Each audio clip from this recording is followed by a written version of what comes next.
And it is sort of a nifty pickup versus the Winter Wyvern. Of course, you do have the W, you do have that Oracle spell that's going to be very obnoxious. The Fate's Edict going to make it so the Winter Burn, the Arctic Burn hurts just that little bit less, especially when you are eventually going to get kited. Whenever you just have it up, making sure that Medusa can't just immediately run after you. But I believe if you also just Fate's Edict the Medusa, if she does get cursed next to someone, then she's just disarmed. She'll just sit there, put her, or rather sit on her hands, not able to do anything, tied up with the Fate's Edict. And I think that's just the perfect answer, to be honest. The Magnus, though, again, Hokori, they're doubling down. They want to get in the backline. They want to get the jump. It does feel a little bit strange because it does shift their positions around just so slightly where I think Analog more or less has to be on this Winter Wyvern for it to feel like Winter Wyvern versus Medusa. He needs that farm priority. So I wonder where this Magnus is actually going to go. I believe we've seen Gardic play the 5 Magnus before. We've also seen 5 Marses in the past. But now, Dark Mago, he's on his best hero. He's on his Kunkka. This is going to be him trying to work us at this point. And one of the best heroes in the game versus Magnus as well. Always having that X back.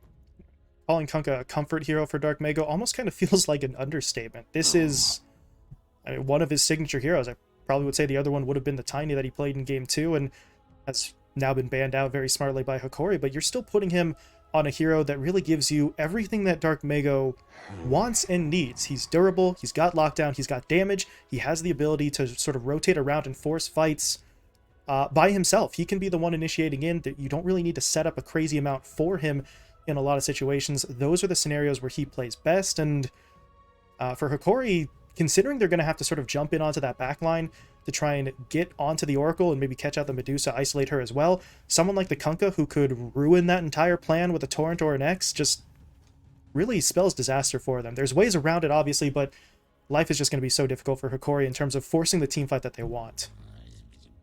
And really, now that you have that rum that's going to be thrown into these team fights, it plays so well versus heroes like Mars Winter Wyvern, where you are going to see them sort of dip down in damage during that mid game where they really have to wait before they can really start outputting really anything. Hokori don't have that really big damage dealer in their lineup yet. That's why we see the Slark, the AM, these heroes that want to sort of play around the edge of the fight and then go in at the last minute. They need some type of burst damage now because there is going to be that lull where they're going to struggle to kill heroes in that mid game. Something that we saw in the first game with Tidehunter, where eventually your lineup runs out of damage and you need something other than a Tidehunter, other than a Mars. And while Mars is a little bit better at working around that issue, they don't have that hero yet. So Hokori, they do got last pick. They're going to keep us guessing up until the very end, in addition to just what position everybody's going to end up playing. But I think right now, NoPing, they have a very similar idea to their previous game where they have a very robust lineup. They've got a lot of comfort picks. They've got very, very comfort heroes. I think Angel's played like 15 Medusa games out of his past 20 in pubs. He's just always playing Medusa whenever he gets the chance, and now he's gotten in a pro game. So this is going to feel absolutely great for him, I think. And they've got a perfect hero to stack farm it. That is going to be Matthew on the Oracle. So it's really just going to be, can they defend the stacks? Can they farm it? They just have huge things going for them right now on NoPing, where I think Hokori, they need to find something to really fill that gap that they're missing. They need a damage dealer. They need something big for TRS. And now that Centaur is even going to maybe shore up that front line a little bit, give you another relatively durable hero. Stampede, just in case you need to get into and out of fights. And to be honest, we've seen the Centaur maybe not reliable. I don't think that's the right phrase in terms of damage output, but the potential is still there, especially later on in the game. Centaur starts getting tanky, the strength becomes a factor, and the double edge can certainly hurt in the right circumstances. So really just feels like NoPing have put themselves in a solid position here. Once again, we do see that Faceless Void out from Hokori, though, but this time they're going to be running it in that core position, as it will be TRS's hero, and we'll see how he can do. Gardic in the last game didn't really get to do much with those Chronospheres. Not that you were maybe expecting a whole lot from him in that position 5 role, but it was a little bit disappointing. TRS is certainly going to be relied upon much more heavily this time to try and make those plays. Yes, and unfortunately, again, the Winter Wyvern now slotted over to the 5 position. The lineup makes a whole lot more sense whenever you don't have Analog on that Winter Wyvern. I think, again, they were struggling to find a hero to slot into this position. Now, you do have Analog on the Magnets. It's going to be a little bit of a more difficult lane, I want to say, going up versus the Dark Mago Kunkka. There's just that going to be that little bit bigger aspect of the harassment, but you are going to die, I think, a little bit less. The only bad thing about Winter Wyvern versus Kunkka is as soon as he hits level 6, he has so much burst potential. Basically, if you ever get X'd, you're kind of lights out at that point on the mid-Winter Wyvern, whereas the Magnus does feel a little bit stronger.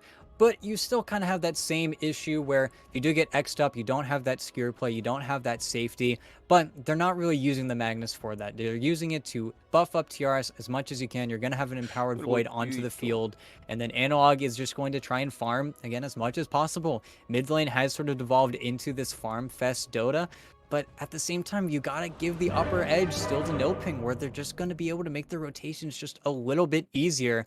The big thing I'm worried about again is El Micho's game. If El Micho can sort of play around the fact that they can't do much versus Angel in the bottom lane, aside from just make it a little bit more difficult for him to walk up to the wave, if he can have a big impact on mid, similar to what Matthew was able to accomplish on the Mirana, then I think they can get something going for them. But again, Hokori, they've got that sort of slower burn lineup, more similar to the first game.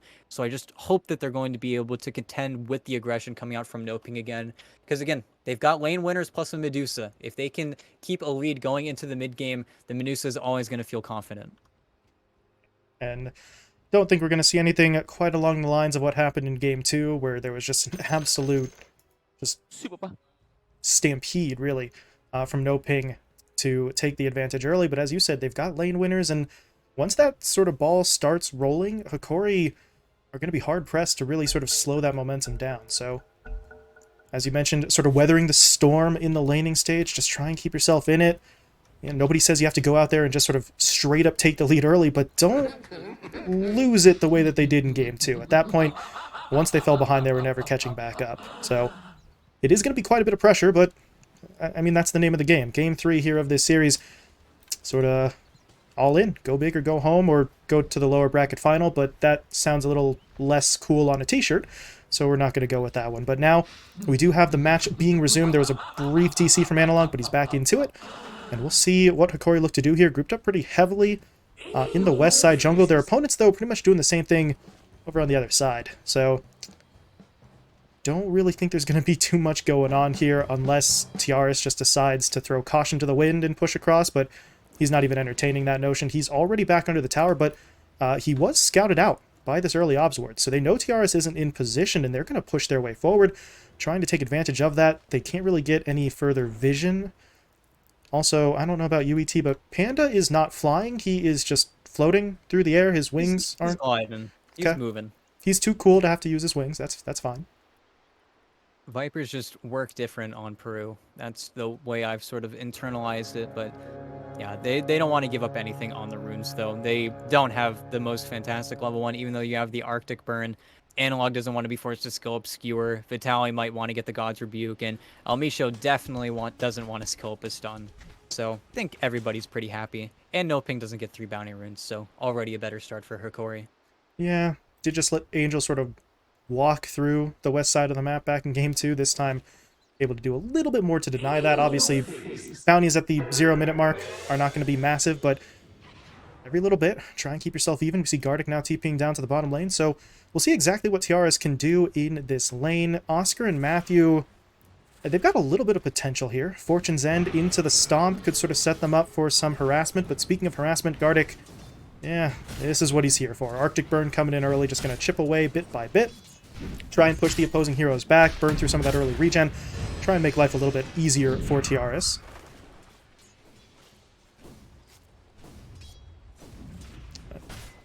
Yeah, I don't know if they're really going to be able to do too much in terms of actually getting kills here. Maybe if Oscar goes for multiple points up in the double edge, but if he does that, he's sort of doing that at the expense of his own durability without points in the retaliate, so I don't think they want to take that kind of risk here, especially considering the Centaur can just sit, try to farm up as best as he can, get levels, hit that Stampede early, and then contribute to team fights later on down the line. So, just going to see a little bit of damage being traded back and forth here. Nothing too serious so far. Meanwhile, mid, Analog going to work against Dark Mago. First point up in the Empower already, so that is obviously going to be helpful for him, but ET, as you mentioned earlier on, Analog is going to be there to try and buff up his carry as often as possible, but up in the top lane, Angel and Panda able to strike onto El Misho, taking down that Shadow Shaman. Panda got pretty damn low in the process, but they are able to secure that kill and they get first blood on the board. Yeah, it's just he wants to contest this pull. I was just going to mention Gardic had a nice little cute play bottom where he was actually able to block camp, kill any potential for Matthew to get the pull there, but this is a lane where, again, Elmisha, you're not playing versus any melee heroes, so it's just constantly going to be him trying to find an opportunity. He's going to try to make it difficult for them to do anything in regards to walking up to the wave, and they were able to kill out Panda Boo's courier, so the support is not coming in for this Viper. He's actually in a pretty bad position. He's not really able to do much aside from trying to get these pulls going. So if they can pull the wave back far from Angel, then that's going to be ideal for them as of right now. And Vitaly has been able to get a little bit more in the terms of XP while Elmisha was busy TPing from his fountain.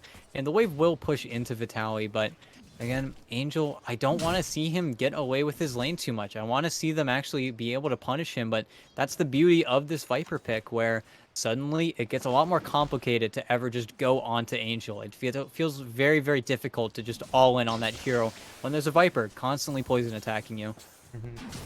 Just acting as that sort of annoying deterrent, but Elmisho, okay. There we go, though. They want to go for it. There's going to be the spear pinning to the tree, and Panda will be taken down. Vitaly, though, got to be a little bit careful. Angel's coming in for the follow-up damage, but not sure if he's really... Oh, God. But tool. Good snake, better ether shock there from Elmisho. Just turns around and fires away point blank at that Medusa. And unfortunately, Angel, he did actually have a little bit of mana left, but it's only a level 1 shield, so it wasn't quite as efficient as he needed it to be. Gets taken down, and if you're Hokori, I mean, yeah, you're absolutely okay with that one. They come away with a couple of kills in that scenario, and putting some pressure onto the Medusa at least. Angel gets taken down early on in the lane, so you mentioned earlier, you don't really want to see Angel just get away with the free lane there. At least we're seeing some sort of resistance from that Hokori side early on. And I think there's definitely more to that play. Didn't pop the mana shield, didn't pop his 10 stick. I feel like if he did, it would have been a lot less close. It would have been maybe less of a bait. Maybe Elmisha wouldn't even gone for it if he saw how much gas really the Medusa had in the tank. But very simply, salves his teammate, goes back to base on the Shadow Shaman. But at the same time, they're able to get a very nice pull-off. So Angel is just back to business as usual, farming under his tower, a place where we've seen him quite a lot in this series. Yeah, haven't really been able to dislodge him from that particular position through the first couple of games in this series, so if it ain't broke, don't fix it. Right? There's no reason for him to make an adjustment. They're going to force Hokori to be the ones to come and stop them, and right now, with Panda continuing to be that nuisance on the front line, they don't really have that many opportunities. They're kind of lucky that things sort of broke down the way it did in that previous fight. They were able to get that one kill, but as you said, that felt like Angel maybe made 1 or 2 mistakes in that scenario more than Hokori really perfectly setting themselves up. And with that in mind, I don't know if they're going to have that opportunity to sort of come their way again, although Elmisho is looking to push his way forward. There's going to be the shackles and onto the Viper. They'll set up for the spear. Do pin to the tree. Vitaly, though, taking a fair bit of damage, so he's going to have to be a little bit careful, but Panda, well, even with the stick charges, it was enough. He'll be taken down. Elmisho gets the kill, and Angel, well, once he throws out the snake, that's really all he can do here. Right-click damage, not his forte at the moment. And they will lose 1, and they lose a second over on the other side of the map. Tiara's able to run down Matthew, gets a little bit of assistance there from a very nearly dead Gardic, but the Wyvern lives, sets up the kill. You get some gold into the hands of your carry on that Faceless Void, and Hokori looking much better here at the start of Game 3 compared to what they put together the last time around, that's for sure.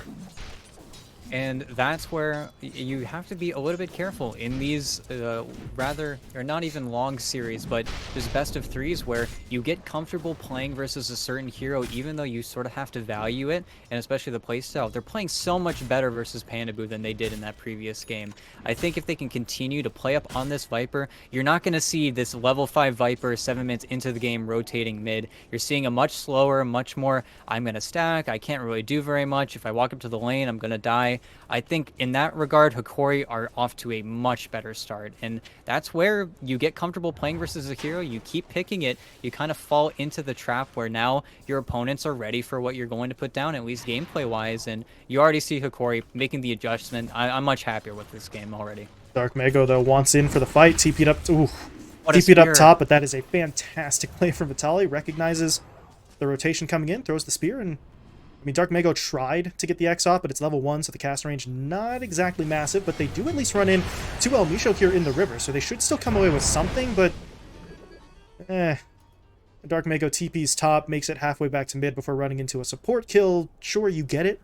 That's a nice bit of gold, but they were hoping for something a little bit more valuable. The only real saving grace about that was the fact that Analog actually TP'd up top as well when he saw that the Kunkka had moved into position. So Analog doesn't get a whole hell of a lot more time than the Kunkka does in lane because of that rotation, and NoPing were able to walk away with the kill there.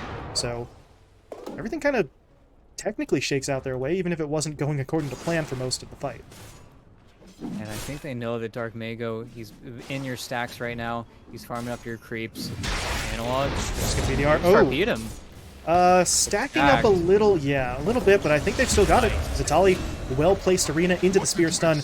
Dark Mago will be taken down. El Misho, maybe just a little too fast on the draw there with those shackles, but hey, at the end of the day, they get the kill. All is well, but now they smoke up and push, but I don't know. You're relying on Shockwave here? I mean, I guess he's going to have the skewer up in a few seconds, but I'm not really sure how much more they're going to be able to get in this scenario. And a bit. Oh, Tali. Okay. Gonna go in with the spear, but his teammates sort of broke to the right while he went to the left. So Panda gonna be able to get himself away. The Stampede actually has to be used, though, to get him away from that one, but Panda will survive. Meanwhile, back mid, what's going on here? Gardic trying to soak up a little bit of experience. Instead, he runs into two. Dark Mago and Matthew hitting him up. Cold Embrace will buy a little bit of time, though, but I think it's just going to delay the inevitable at this point. Gardic's going to try to get back under the tower, but he should be going down as Dark Mago gets the last kill in with the max level Tidebringer. So Gardic falls, not the most valuable kill in the world there, so I think you're okay with that if you're Hokori, but NoPing starting to get it going a little bit here. All three of their cores at the top of that net worth chart. They were down 4 kills to 1, 5-3 is now a little bit more even for them. So maybe sort of knocked on their asses a little bit at the very start of the game, but it feels like they're recovering to a pretty significant degree over the last couple of minutes. And I'm surprised they even entertained the idea of that smoke play, because they did actually see it scouted out by this nice observer sentry ward placed by Matthew way back when they originally made that rotation.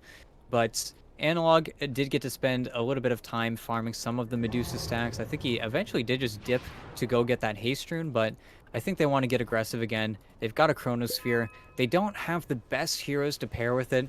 Usually we would see a Snapfire paired up with this Faceless Void just because it feels so free. But now they're trying to catch Dark Mago, farm the stacks. They've got the vision on him, starting off there with the Chrono on the boat. Nicely done by Tiaras. No defense coming out from Matthew. He's not even level 6 yet, so really there wasn't a whole lot he was going to be able to do anyway, but now he will be taken down. Oscar even wandered in for a moment, takes one hit from the Arctic Burn. Oh god, yeah. One hit from the Arctic Burn forces him away, and now that entire Ancient stack is going to be taken out of their hands. That hurts. Look at all the neutrals dropping for them as well. Hokori just going to team farm that stack, and if you're NoPing, honestly, that hurts Oscar, hello? That's a very bold move, but he's got Angel here to back him up, and they're actually going to sort of win that one. Hokori don't call their opponent's bluff in that scenario. I think that was probably the wiser decision for them in the end. NoPing were bringing over about 4 or 5 heroes to that fight, so they decide it's not quite worth their time. They took the stack, they got the 2 kills.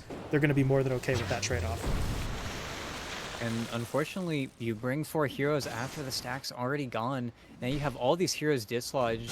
You see Angel walking away from his triangle, just going because there's no camps for him to farm. He needs to go play in this topside jungle for at least a little bit.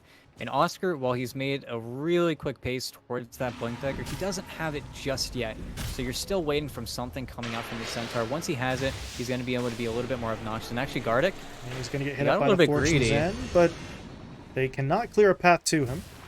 Panda, okay. He doesn't have TP, but yeah, he's going to be down here for a while. But points for the effort on Panda, I suppose, going after that one. But yeah, middle lane, Analog jumped in on X into Torrent into boat. Oscar TP's in for the follow-up stun, and Analog did not see that maneuver coming. Good news for Hokori, though, is that they did get a tower in exchange. El Misho and Vitali pushed out that top tier 1. They did have to throw down the Serpent Wards, but they're at least going to be able to make that some sort of trade-off. But overall, NoPing succeeding in pushing out the lead here. 2k in their favor, and now Tiaras, you do not want to be here. Stampede's coming through. Can he get himself away? Time Walk. Going to create a little bit of separation. Oscar still doesn't have that Blink Dagger. He bought it, but it's not been delivered, but he's still catching up. The Stomp comes in. That... What is the range on that? Oh, no. Uh-oh. Vitali? goes in, he drops down the arena, and he actually caught two. This could go incredibly well. Dark Mago is not really in a position to save his teammates here. He already used the boat, so Analog gets his revenge getting in there for the double, and I mean, Dark Mago may not be out of the woods just yet. Vitali has the spear. They need something to sort of latch him to, though. Maybe they don't want it. With the Oracle. Let me show. That might not have been the greatest of moves. He's going to get rooted up, dropping low. Not dead just yet, though, but he is going to get pulled back in by the X, and yeah, that's enough for Dark Mago to find the kill. But there's Analog blinking forward, getting down the ult onto two, skewers them back under the tower as well, but Angel is right there with the, oh god, with the Stone Gaze. Tiaras throws out the Chrono. That's very awkward for both sides at this point as the fight will continue. Dark Mago, though, dropping incredibly low. They'll finish him off. They take down Matthew as well. Angel, I mean, he tries his best, but there's only so much damage the Medusa can do at this point in the game, and now Gardic is in, dropping down that Winter's Curse onto Panda. He's going to blow up his own teammate as Angel has no choice but to kill off that Viper.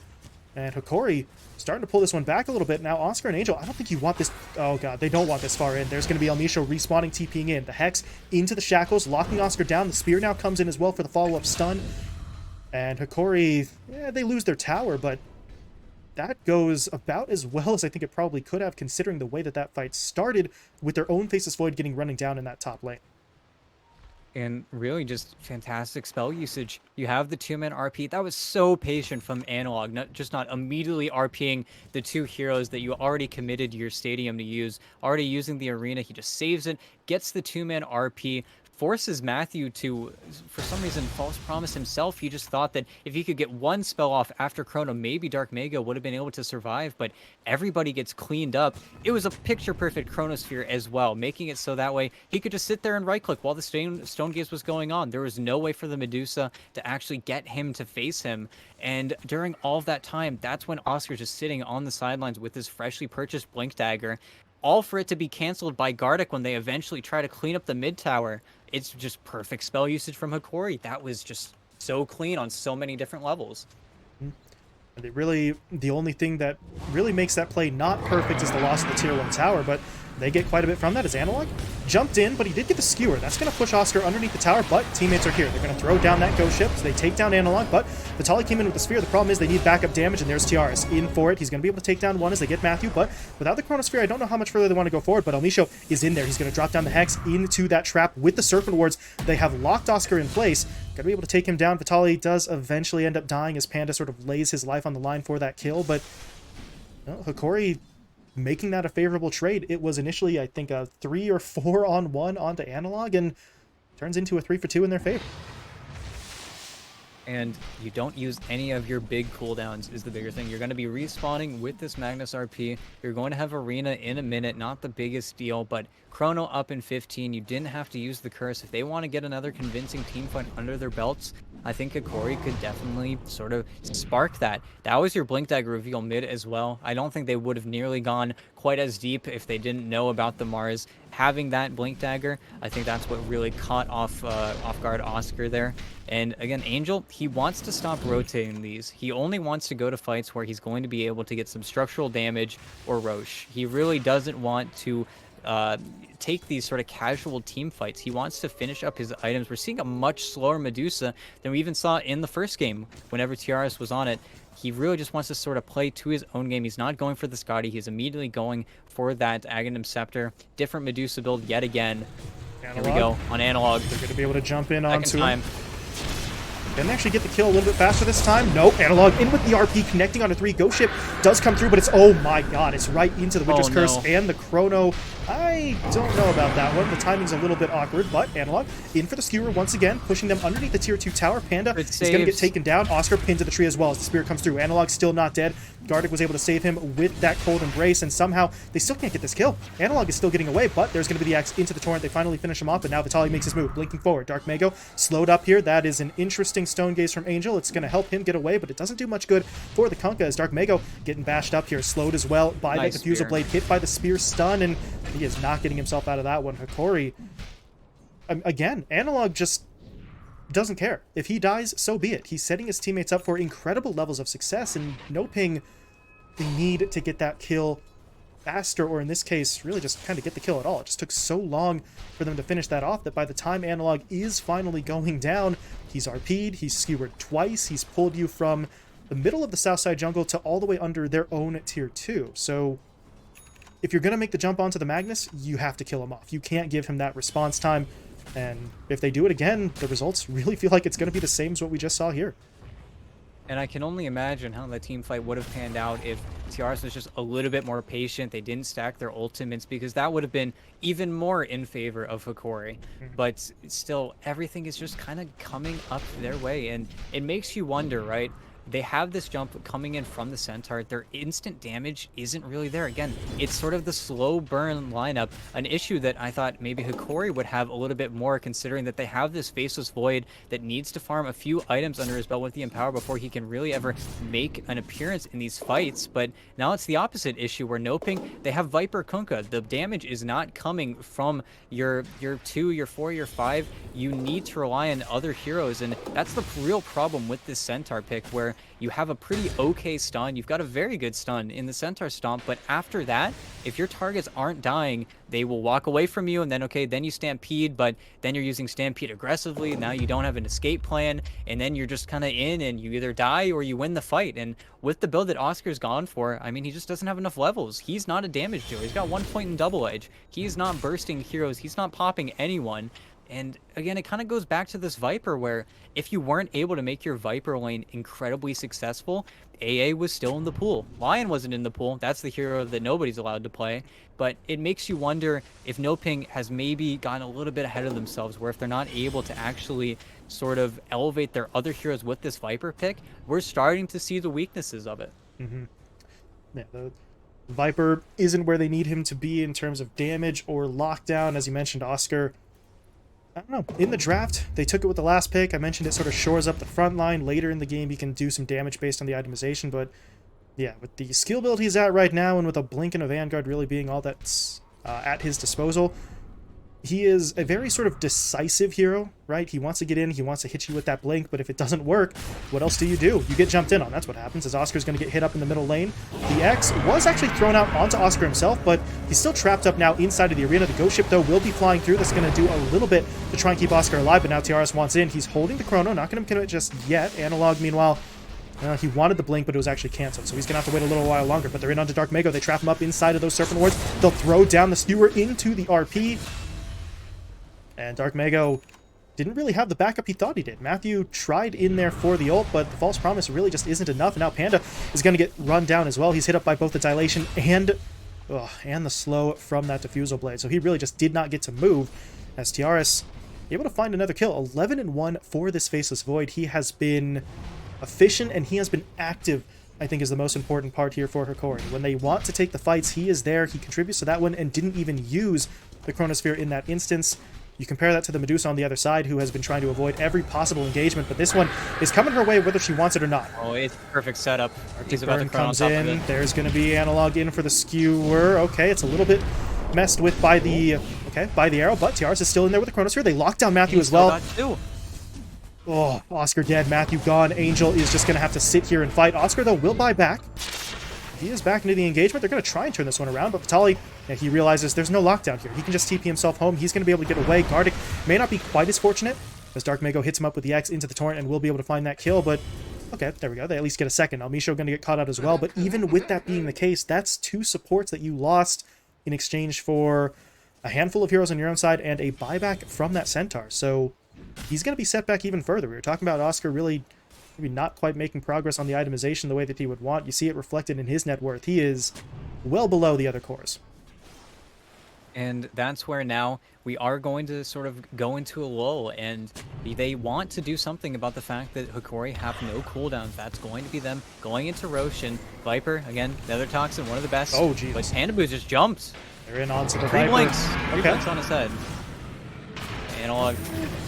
Oscar tried with the Stampede, not going to be enough, but they do lock Analog down. Can they actually finish him off, though? They're getting through him pretty efficiently, and okay, they do take him down, so that is going to be a decent trade for them, but now Dark Mago trapped up inside of those Serpent Wards. BKB doesn't really do him a whole lot of good there, but Oscar blinks forward, getting the stun down. Alicia will be locked in place, and now Hokori's sort of on the retreat here. They're thinking about whether they want to go back in, but they have an Arctic Curse. They don't, or Winter's Curse, excuse me. They don't have the Chrono, though, and at this point, not really sure they'd have the damage if they really tried to do this, so they may have to back off, wait for some of those respawns, and the question is, do NoPing try for the pit? I asked that question. I almost immediately want to say no. This is really not as secure as they need it to be. So instead, they'll go for the smoke play. Looking back in, trying to get that fight while these respawns are a little bit staggered, and we'll see Oscar. Oh no, Oscar. That's unfortunate. Vitali missing with the spear as well, so everybody's whipping here. That's going to be the arena thrown down, but at this point, that's a little too late. Vitali will be locked down and taken out. Dark Mako gets the kill. Gardic now trying to fly away as best as he can. Hiding on the high ground. Will they spot him? Actually, I think they had a ward there, and he flew down for just a second, so the Gardic will be caught. Oscar blinks onto that cliff to make sure they maintain that vision. Angel will get the kill, and NoPing really starting to feel themselves, and now the Roche pit is open. That's a double damage rune spawning in the river as well, so I mean, this is just not quite a free path to Roche, but it's pretty damn close. Don't think Hokori are going to be able to mount any sort of resistance in time to actually stop this. And Angel, okay, he's going to pop the duty, just going to commit to it now. And I think they actually might just have it. The only issue with this Medusa's item build was the fact that, again, she didn't really have Roshan capabilities. You had the Viper that would have been able to break Roche. It does make it just that little bit easier. But really, they just wanted to bait Hokori into that side of the map, into their vision where they would have been able to get those picks. And I think Hokori gave just a few too many away. Because now you have one of the worst situations when you do have this Faceless Void. Although you do have a Scotty finally finished up on TRS, once you have to play versus an Aegis, you have to play versus the idea of a hero dying twice. You only got one chrono. You're not going to get to that stage of the game where you're going to have a refresher. You're not going to have that shard. You're not going to have those aspects to play around. And right now, TRS, even though he's had a fantastic game, the damage is starting to be lacking. It's starting to get to the point where even though you have this empowered Void trying to do as much as he can in these team fights, you have to fight through the False Promise. You have to fight through the Rum. You have to fight through the Mana Shield. There's so much that you're going to have to start to get through. This is NoPing's timing, and they just need to keep on riding the wave. See towers being traded out, though, on opposite sides of the map. Tier 1's falling. So, gold-wise, not really going to matter too much. Pretty much even, but as you said, NoPing, they're just going to keep on pushing forward. Angel is really rocking the damage output here. And as you said, compared to Tiara's, he hits harder, and at this stage, he's even sort of more durable than that Faceless Void. So, NoPing know that they have an advantage, at least for the time being. They're looking to press it, but Hokori as well, still focusing on objectives. They got the Tier 1 over in that bottom lane. They get the Tier 1 mid now as well. The problem is, that trade isn't going to be quite as worth it as the last one. That's going to be a Tier 1 for a Tier 2, and with both of the outer towers gone in the top lane and the Tier 1 missing mid, all of a sudden, this west side jungle, this sort of triangle, is infinitely more accessible for NoPing than it was previously. And considering the heroes that they have in their lineup and the ability for them to just sort of flash farm, that's going to be a point of concern for Hokori. Can they keep those own farming sections not just safe for their own heroes, but out of the hands of the enemy? And that's where, again, the execution, it needs to just get that little bit better. Misha doesn't have wards. I think they're trying to smoke up? No, they're just grouping up around their triangle. Not looking for anything just yet. Analog, well, continuing to throw out that empower at least. So they do always have that on their side. It's going to be a bit of a steroid for them to try and catch up, but at this point you do see NoPing really starting to pull away. 2k net worth lead, close to the largest we've seen so far in this match. Excuse me. So NoPing really feeling themselves. They still have that advantage. They take the outpost down in the south side jungle as well, so they're really prioritizing playing on their opponent's side of the map here, really trying to force Hokori into riskier and riskier situations if they want to keep finding that farm for TRS. And all the while, Angel just going to act as the battering ram. Tier 2 bot going down here. No glyph available for the Hokori side to slow this down, even if they wanted to TP in for the fight. And that's where you're going to start seeing the issues arise. Although Amisho has already committed the Serpent Ward's top, when you don't have this glyph, it's just so free. You're going to immediately start to prod the high ground with Angel. If you don't want to do that, you're going to get the mid T2 for free. All of these buildings are just falling in succession. Unfortunately, they did have to eventually commit the glyph on the NoPing side, but you take a look at the waves, it's just not in a position where Hokori can continue to avoid this any longer. But you see the TP's back just because they kind of have to. That's just kind of how the map has to be played at this point. And nobody wants to TP up here, and because they backed so early on Hokori's side, they don't have to back. NoPing can just kind of hover around this side of the map. Eventually, somebody's going to want to break and go top, take all of those neutral camps, but at this pace, I think NoPing are really going to sit themselves in a really nice spot.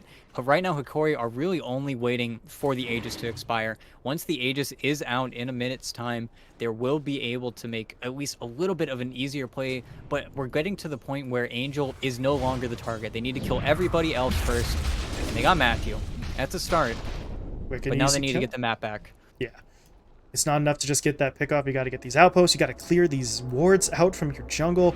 Just try and reestablish some semblance of control to keep TRS going. So, well, the kill is step one. There's about 2 or 3 more steps that they need to work with, but NoPing are, for the most part, kind of helping them out on that front a little bit. Once they lose Matthew, they sort of back off onto their own side. So, the Hokori are going to be able to just sort of slowly but surely push their way into the south and west side jungles, start setting up those sentry wards, try and clear out, but TRS, he would rather go for the fight. Can they get in onto Dark Mago? Yes, they can. They hit him up with the arena into the spear. They have the chrono. Not sure if they're going to use it. Yep, okay. Oh, no. Once the BKB comes out, they'll pop that chronosphere. Do they have the damage, though? Dark Mago, he's still not dying, and now the Stampede comes in. The bash will be there, but it's not going to be enough to actually keep him locked down, and that is a pair of ults for a kill that you don't even end up getting. The Kunkka didn't even have to use the boat defensively. The ghost ship stays in his pocket, and now NoPing, I mean, what do they have to be afraid of? Well, okay, they just lost the Aegis. They might want to be a little bit afraid of that, but there's no chrono, there's no arena. You got to worry about the curse, maybe, as well as that sort of blink RP play, but a lot of the sort of firepower on the Hokori side is now down for the count, and NoPing are going to try to take advantage of it as they move their way into the top lane, bringing everybody over. This will have to be a high ground attempt, and without the Aegis, it could get a little bit risky, and they need to spot Gardic here as well. They don't actually see him, so the Wyvern has maybe a slight element of surprise there as that courier flies in. What in the hell? He's trying okay, for it, but here, Gardic, he's got to get a curse. They BKB'd on Analog. Uh-oh. Well, BKB used, Blink Dagger unavailable, but the curse does go off in the back line. Okay. They're going to try to lock down Matthew. They get him. Elmisho's in there, getting the Hex down into the Serpent Ward trap. So they have the Viper locked down. Panda dropping low already. They're going to try to finish him off as quickly as they can. As they do take him out of the equation, now they turn their attention in onto Oscar. The buybacks are now coming through from NoPing. They need to try and rush reinforcements to this fight, but by the time they get there, they're already going to be losing the Centaur. Oscar is going to be taken down. Angel and Dark Mago, though, still trying to fight, but at this point, there's going to be the RP from Analog, locking both of them down. They've already used the Stone Gaze, so they really don't have any way out of this. There's going to be this lockdown with those shackles from Elmisho as well, and Angel starting to run out of time. He did pop the wand charges, though. Big play to try and keep himself alive. Will it be enough? Analog starting to drop low on his own end, but he actually goes for the skewer into the blink away, and now the Cold Embrace going to be there to save his life. He's still not dead yet, while Angel will be dropping. Panda got back into the engagement, though, so he is trying to help out, and with that puddle thrown on the ground, Tiaras actually wasn't in a position to sort of stand and fight, but Vitali back in, blinks forward, drops down that spear. Now they get another shackles out onto Dark Mago, but the problem is Matthew is here to save the day. Throws out that false promise. Dark Mago will be sort of bailed out there, and now Tiaras, never mind, I was going to say he might be in some trouble, but he gets the bash down. Panda will be taken out, and now they're back in onto the Kunkka. No one to help Dark Mago this time around. The buybacks have been expended, and he is really just going to be left completely alone here as Tiaras runs down Matthew for a second time in this fight, and now the Kunkka is well and truly on his own here. Can he somehow make it out of this fight? Not even a little bit. Skewer is going to pull him back into the base. No tower. Uh-oh, hold on. Nope. Got it. The RNG favors Tiaras. The bash comes in. That was a smart play from the Kunkka trying to disarm him, but it wears off just in time for Tiaras to get the hit, and that, I don't know. If you're NoPing, I understand the confidence to a certain extent, but you just sort of laid it all out there after you had already lost the Aegis, and just kind of blows up in their face, especially considering they used buybacks on a couple of their supports in that fight as well. And not even mentioning the fact that that was without Analog's BKB. That was with him playing just absolutely perfectly, kiting around. They did exactly what they needed to do. They dove in so far in the back. It's not even Matthew's fault not placing this ward. You don't think it's going to be a factor. You know there's no Blink Dagger on Gardic, so you think it's all going to come from the front. But if anything, I think just the positioning issue was Angel's. He was so far on the high ground. He was so objective-based that whenever the fight got dragged, another 3,000 units behind their tier 2 tower, almost fighting in this area, he was just not set up at all. And then eventually you had to be forced to use that Stone Gaze so early. They used the Stampede and the Stone Gaze just to reposition the Medusa in the position to try and defend her allies, but they were just too fast. They were too quick and clean. And Tiaras, he popped his BKB maybe a minute into that team fight. They held everything for so long. They got Panda. Panda Boo. Pulling him back in. Also got Vitali's there. Angel. Oh my god. They've got the arena into the spear stun, but I don't know if they really want... Yeah, they don't want to go much further forward than that. The response from NoPing was rapid. They're in for that fight. They take down Almisho, but they want more. They're in onto Gardic. They get him up with the X into the torrent, but at this point, Vitaly is on the back line. He's going to keep Matthew as far away from this fight as possible. They do have to sacrifice Gardic, but they'll trade him out. But now Oscar is in for that blink stun, but so is Analog. RP connecting onto 2. Chronosphere thrown down, catching out absolutely... No! He pushed the Medusa out of it. That's very awkward. Now Analog is by himself in a 1v1 that he cannot win. Tiaras is still going to go after the kill onto Oscar. He'll take down Dark Mago as well, I believe. Or maybe not. Hold on. Disarm comes through. Hasn't found the kill just yet. He's still looking for it. There's going to be the bash, and he will finally get it. Now Angel is all by himself. Shackles will lock him down, and it looks like despite that slight misplay, pushing Angel out of the Chronosphere, they're still going to be able to wipe out pretty much everybody. But look, they got another. It's going to be a rampage. Why is he back? Panda, that's... Oh, God. Does he get the rampage? Yes, he does. Tiaras. I'm not going to say doing it all himself, but he nabs every single kill there. Rampage at the 32-minute mark, and that's really just the power of this Hokori lineup. That's the exact fight that they're going to want every single time they see the Kunkka's in, the Medusa's in. Oscar already used the blink, he used the stomp, he even popped the stampede, so there is literally nothing left for them to do to bail themselves out with Matthew having already died, and Tiaras pulls the trigger. They get the RP, they get the Chronosphere. Again, they push the Medusa out for just a moment, but they're able to sort of clean it up. They take the fight, and now they are in a complete and total sort of commanding position in this game. NoPing are really going to have to dig deep to try and get back into it. And unfortunately, they're not scouting out the Roche. It was max timer, so they would have been able to just take it pretty much for free at this current moment. But still, this is good anyway. You get the glyph, you get a lot of damage out, and that was a 3v4. Okay, Vitaly blinked in a little bit crazily, but it's crazy what they're able to do with their heroes. Really, Vitaly, Analog, and Tiaras are playing so well off each other. They're just expending exactly what they need to expend every single time. Unfortunately, Tiaras did get his deity purged off of him by the Oracle, but they're going to start it. They're going to force NoPing to come, and it might just be too fast. Tiaras might be a little bit too farmed. Yeah, they can't even get the Medusa back up for another 5, and by the time the Medusa is up, there's no time for a TP. Roche is going to go down here. Aegis Cheese and the Aghanim Shard all being picked up. Let's see. Analog gets the cheese. Tiaras grabs the Aegis. Who'd they actually give that shard to? Void.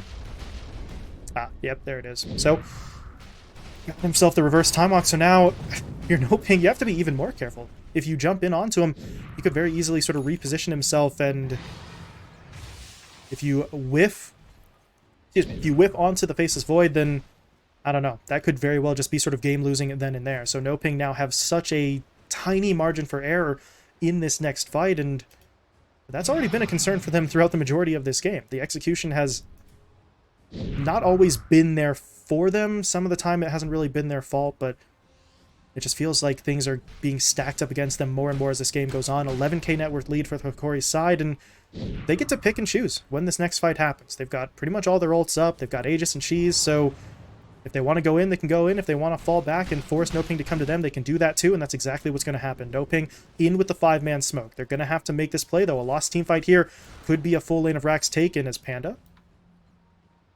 Panda popped. Breaking. Yep, they see him on the waves. A lot of patience from Hokori, but they see Angel. This is...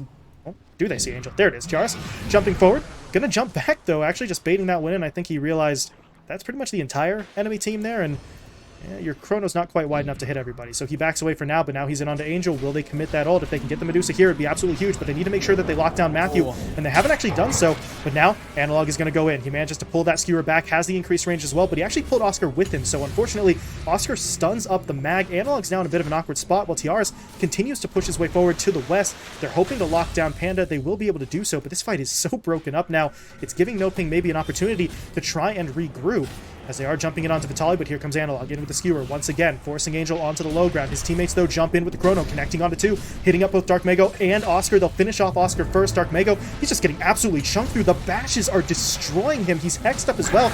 Can't even mount any resistance, and now there's going to be the Arctic, or not the Arctic, excuse me, the Winter's Curse coming in into the RP. Oh my god, Perfect is right. They lock down absolutely everyone, and now Angel I mean, what can he do here? He's going to pop the BKB. He's doing his best, but Matthew's been taken down. There's no play here to bail that Medusa out. Dark Mago, though, did buy back into the fight, but by the time he's here, Angel, he's got nothing left to work with. HP and mana both running down, and Angel will be taken out. He is gone with no buyback, and now Dark Mago, he's not going to be able to get himself away from the fight. He's caught out by the arena into the Spear Stun, into the shackles as well, and that's going to be GG.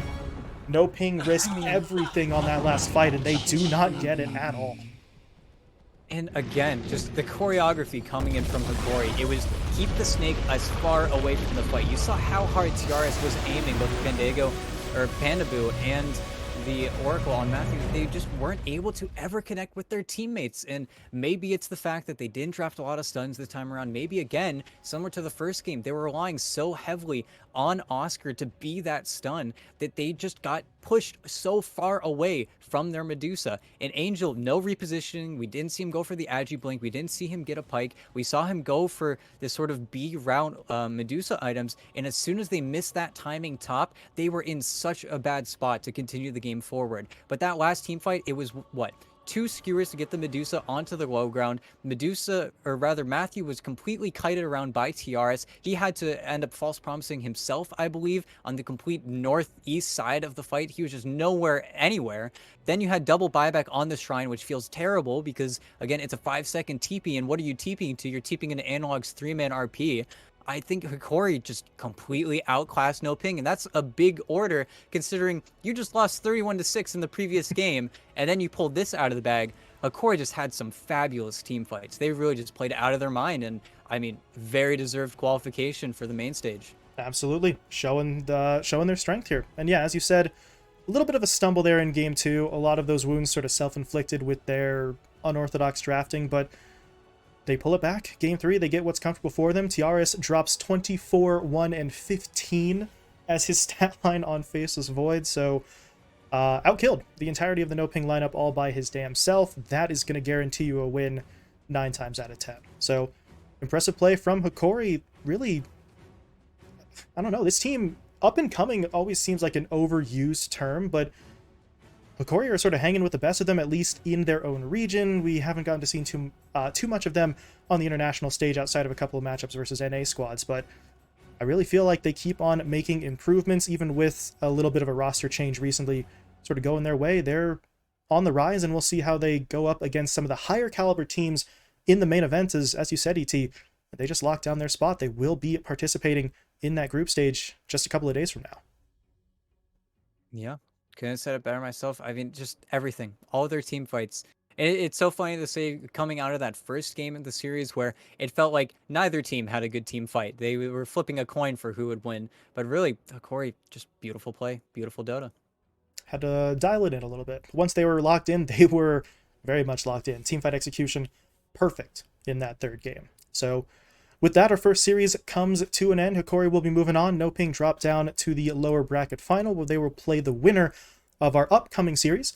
We had an all-South American matchup to start us off. We're going to be moving over to the NA boys next with Team Team versus Arkosh. So, well, I don't know. I mean, that series is going to be entertaining, if nothing else, considering the 2 teams involved. So we are going to be moving into that relatively soon here, keeping the schedule going. Before we hop into that break, though, it is time for another shout out to our sponsors. This time it's Mate that we're going to be thanking. They have really sort of come in recently, sponsoring a couple of events here on the BTS sort of slate. So thank you to Mate. You can purchase your Mate at bts.gg/mate with code BTSDota. If you make a purchase as well using that link and that code, you are actually entered into a giveaway that Mate are putting together. We've got, let me make sure I get this right, some Secret Lab Dota 2 branded chairs, Razer keyboard and console setup, and even an entire damn gaming rig from Aftershock. So buy yourself a case of Mate. You could win a chair, a computer, keyboard and console, the works. So, well, might be worth a shot. And hey, even if you don't win, you do get to enjoy some Mate. Shout out to Mate for sponsoring us. That code, once again, is BTSDota. Go to bts.gg/mate to make your purchase. So thank you to Mate. I've said that so many times now that the words are starting to lose their meaning, but thank you for sponsoring the event, helping us put this one together. And with that, we are going to be moving on. Second series of the day should be coming up in the next, I believe, 10 to 15. So we are going to be shifting over to Team and Arkosh in just a little bit. So stick around. We'll be bringing that North American action your way in about 15 minutes.